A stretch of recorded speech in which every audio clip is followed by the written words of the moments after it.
Welcome to an empty canvas. I got the idea for this lesson a few years ago, and on July the 26th in 2015, we had a big celebration service here where we celebrated rolling out Neighbors Matter, and we celebrated being debt-free as a congregation. And in order to prepare for that, I wanted to bring in someone unique to help us celebrate. And so we chose Lance Brown, and he came in and he did a painting for us called The Painted Christ. And if you don't remember that painting, I just kind of have a time-lapse thing just to refresh your memory this morning.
That was pretty cool, wasn't it? If you hadn't seen it before, it's like, man, that's a cool surprise ending. The reality is when I saw it on YouTube before I called Lance, I was watching it, and we got to about this point in the painting, and I thought, that poor guy, he has messed that canvas up. And then he starts slinging blue paint at it like, I hate this painting. When he came, I asked him, I said, have you ever messed it up? And he said, I've done it thousands of times. Well, surely is an exaggeration, because you know how painters exaggerate, right? He said, I've never messed it up. But when I was watching it, I was thinking, what happens if he messes up? Does he have another canvas that he can paint? Does he have an empty canvas, a blank canvas that he can start over again? And the reality is that while he's never messed up, we have trouble relating to that, don't we? Because in so many areas of our life, we mess up. We're people. As I said before, I'll say again that the church really is just a bunch of goobers trying to get through life together. It's what we do. And we have to understand that we all go through seasons where we need a fresh start. Everybody in here at one point or another is going to go through a time where you're going to wish in some aspect of your life, I wish I had the opportunity to get a clean slate. I don't want answers. I don't need more cliches. I don't need someone to tell me what to do. I don't need someone to give me more rules. What I really need is I need a fresh start. And for everyone who's looking for a fresh start this morning, maybe you're at that point in that season in your life, this lesson's for you. And the rest of you, you might want to take note, because it's coming. Fasten your chin strap, Jack. It's on its way. And the answer to this fresh start really is in a very small part of Scripture that you may have read before in Philippians chapter 3. The Apostle Paul writes these words. He says, that I may know Christ, or I may know Him, and the power of His resurrection, and the fellowship of His suffering, being conformed to His death, in order that I may attain to the resurrection of the dead. Not that I have already obtained it, or have already become perfect, but I press on that I may lay hold of that for which also I was laid hold of by Christ Jesus. Brethren, I do not regard myself as having laid hold of it yet, but one thing I do, and look at what he says here, forgetting what lies behind and straining forward to what lies ahead, I press on toward the goal of the prize of the upward call of God in Christ Jesus. He says in some way, somehow, we have got to figure out a way to forget what lies behind and to press on to what comes ahead. And he says there's a prerequisite to all that, and it's knowing Christ. If you really want an empty canvas, a fresh slate, a clean start, it all starts by knowing Christ and this is the hard part, being willing to share in the fellowship of his sufferings. And we understand suffering. But he's saying, before you can forget what lies behind, before you can press on to what's ahead, you have to be someone who knows Christ and is shared in the fellowship of his suffering. And I thought this morning that just for this lesson, it's as much for me as it is for you. I'd like to share with you some of the areas of my life that I really wish that every now and then I'd like to have a fresh start. And some of you may relate. I also thought that I would do an object lesson and I would paint a painting this morning to commemorate these areas of my life. The proceeds from this painting will go to the Sawyer Davis Scholarship Fund. If he keeps messing with me, it'll be the Sawyer Davis Memorial Scholarship Fund. First area of my life, and we've talked about it the last few weeks, that I really wish I could get a fresh start in sometimes, is my finances. You know, God intended for us to live lives that were unburdened. And he never intended for our blessings that we have to be a burden to us, but he wanted the blessings or the wealth that we amass to be a blessing to us and a blessing to the people around us.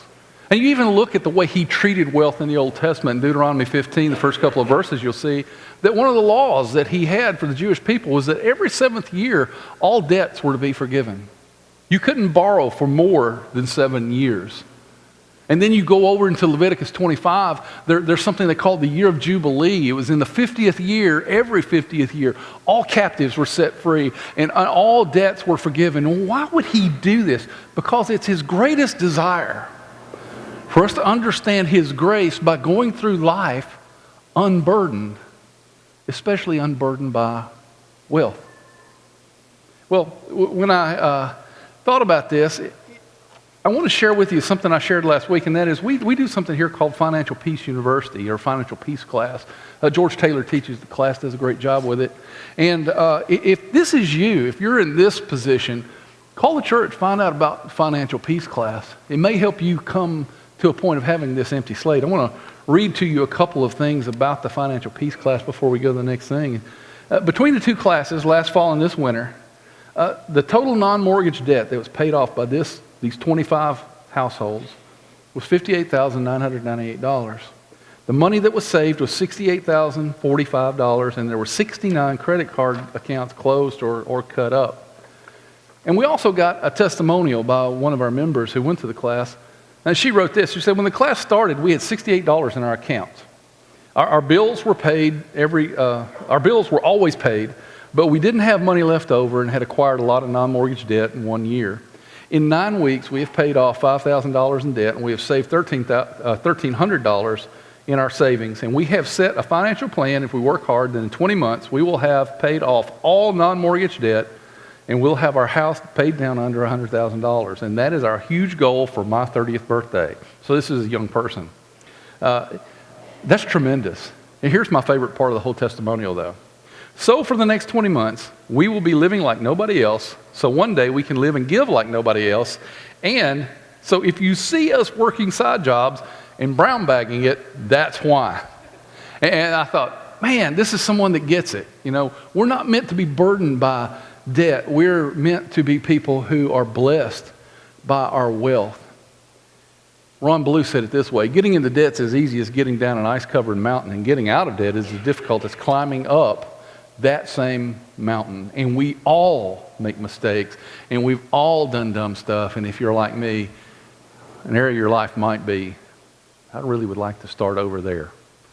I'd like a clean start. I'd like a clean slate. Second area of my life I want to talk about is relationships.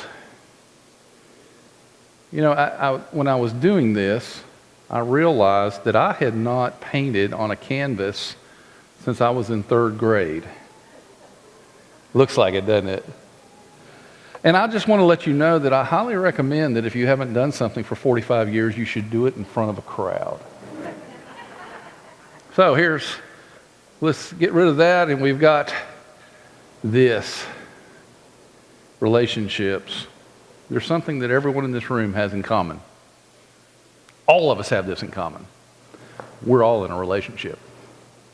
Everybody in here has a relationship with someone, and if we don't have a relationship with someone, we've got a relationship with our Father in heaven. Hopefully, we're all involved in relationships. The reality of relationships is quite simple. All relationships are sticky. If you're in a relationship with someone or you relate with someone, the reality is that at some point or another, you're going to bump heads, step on toes, and all those other things. Quote that I heard my grandmother say when I was a teenager, but I heard another guy say just a few weeks ago, is this. It says, to live above with the saints we love, oh, that will be the glory, but to live below with the saints we know, now that's a different story.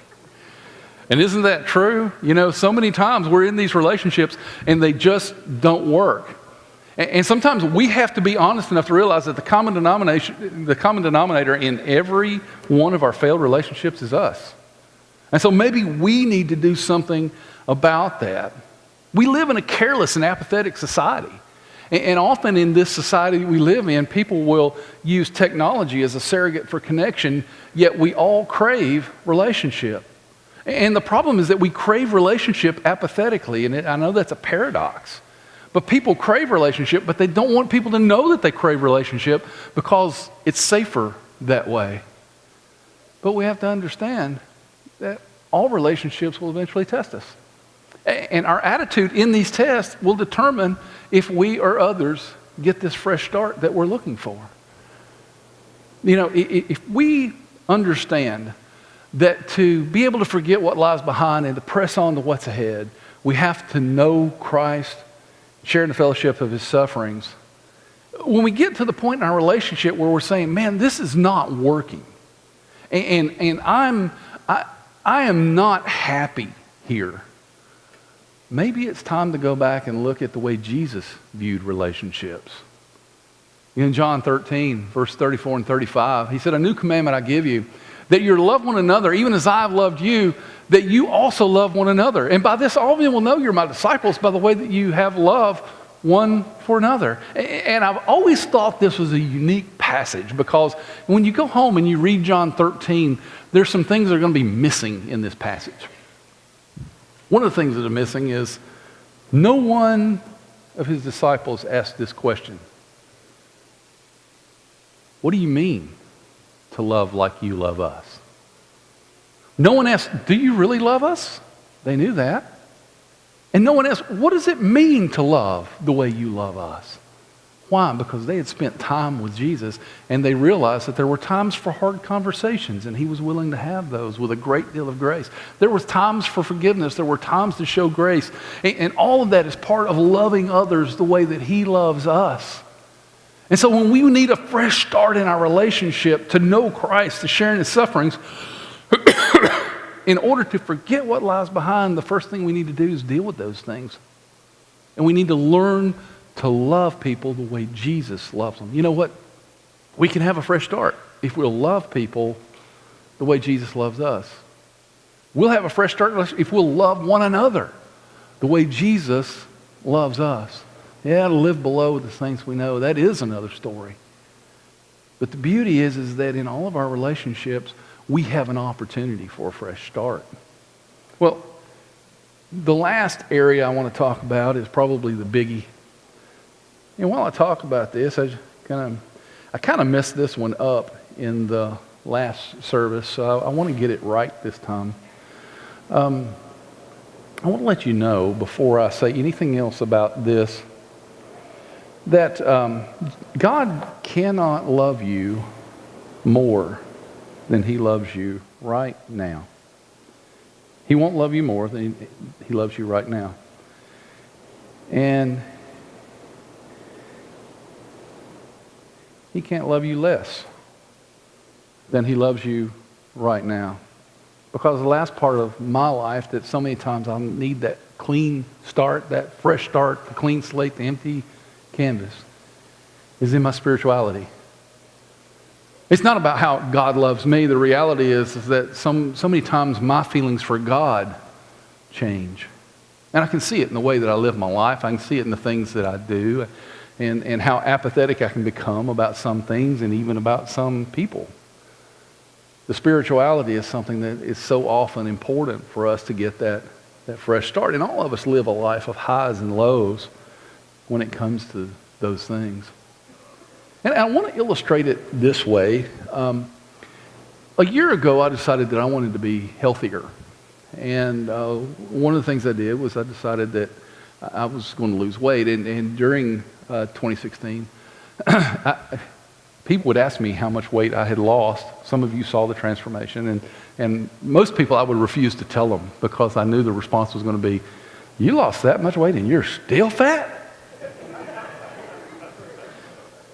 But the reality was, at the best point, I had lost about 104 pounds. And in that 104 pounds, people would want to know, how did you do that? And here's how I did it. You want to know the secret? I ate the right foods and I exercised. That's it. That's the secret. You know, Weight Watchers has Oprah Winfrey as a spokesperson. That's just science. Oprah can't even change that. It's diet and exercise. It's discipline. And you know, in order to get discipline, I would go to the gym. And I didn't go to the gym because I do anything in the gym that I can't do somewhere else. I went to the gym because there were other people in the gym doing the same thing as me. They were trying to be healthy. Some of them healthier, some of them not quite as healthy. For the ones not quite as healthy, I could encourage those people. For the ones who were healthier, I could pick their brains. You know, that's what church is. It's a place that we can come. It's not that there's things that we do here that you can't do anywhere else, but it's a place that we can come and live that time together. That we can share in those spiritual disciplines that are so important to our life that will cause us to go back to the cross and to see how our spirituality can be renewed. The spiritual disciplines of prayer, the spiritual disciplines of giving, the spiritual disciplines of worship, the spiritual disciplines of fasting, and they go on.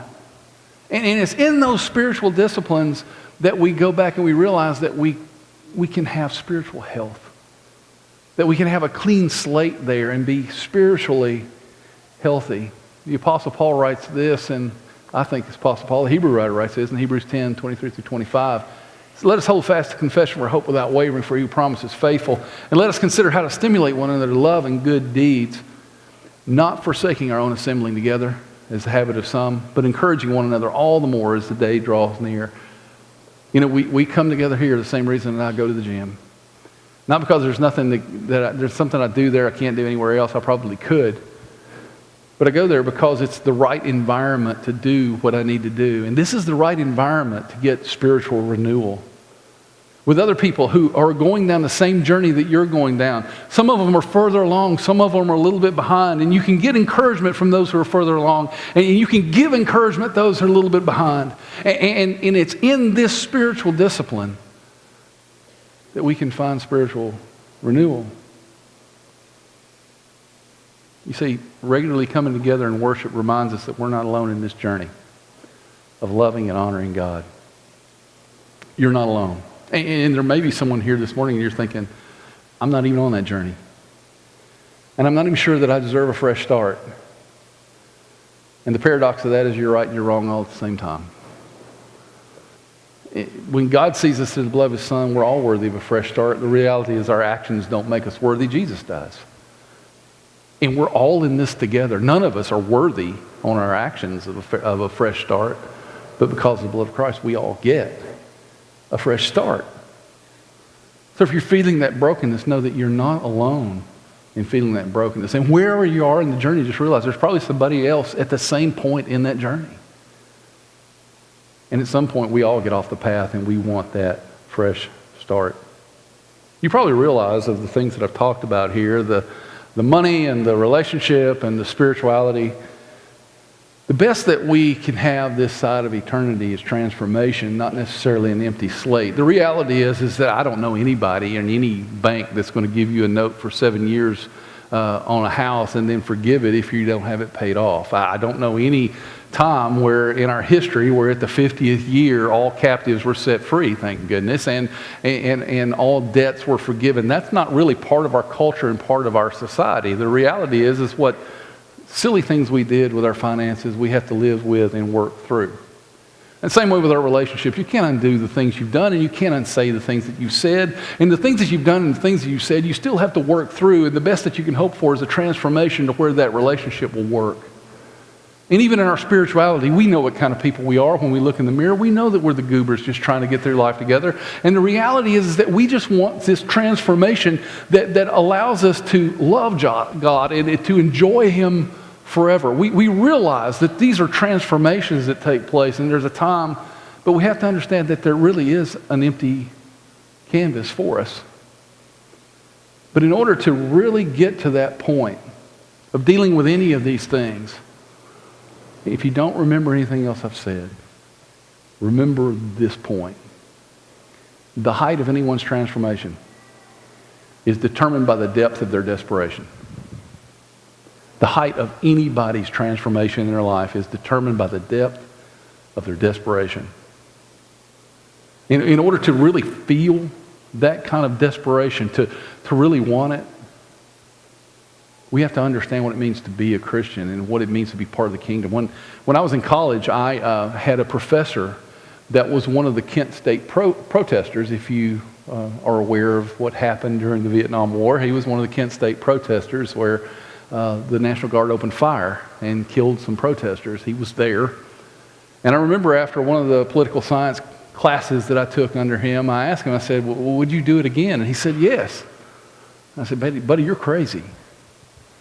And he said, being an American is advanced citizenship. You got to want it bad. And I heard that very same phrase in a movie several years later called The American President, where Michael Douglas stands up and says, being an American is advanced citizenship. You got to want it bad. So they must be quoting someone from a long time ago. I just don't know who it is. But being a Christian is advanced citizenship. You got to want it bad. And the amount of transformation that we enjoy has to do with the amount of desperation we feel. Sometimes, in order to go through that transformation, we have to go back and remember what it was like when we first became Christians. The book of Colossians chapter 2 says, therefore, as you receive Christ Jesus the Lord, so walk in Him. Having been firmly rooted and being built up in Him and established in your faith, just as you were instructed and overflowing with gratitude. That first line there is just powerful, because what he's saying sometimes you need to go back and remember how you felt when you received Christ. You need to feel that desperation. You need to feel that new surge of hope. You need to remember what it felt like to be lost in order to enjoy what it's like to be found. And he says, that level of desperation, that is the lead-in to our transformation. I want us to understand that we're saved by the blood of Christ on the cross and no other thing. And there's nothing that we can do financially, relationally, or spiritually that's going to make God love us more. But there are many things that we can do that we can enjoy God more. One of them is realize how forgiven we really are. In the book of Hebrews, chapter 9, the Hebrew writer writes, for if the blood of goats and bulls and the ashes of a heifer sprinkling on those who have been defiled sanctify for the cleansing of the flesh. He's talking about the old law and the old sacrifices. He says, how much more will the blood of Christ, who through the eternal Spirit offered Himself without blemish to God, cleanse your conscience from dead works to serve a living God? How much more will the blood of Christ, and understand what went on there, help you forget what lies behind and to press on to what is ahead? When I think about this, I think about a story I shared with the early service, and I'll share with you.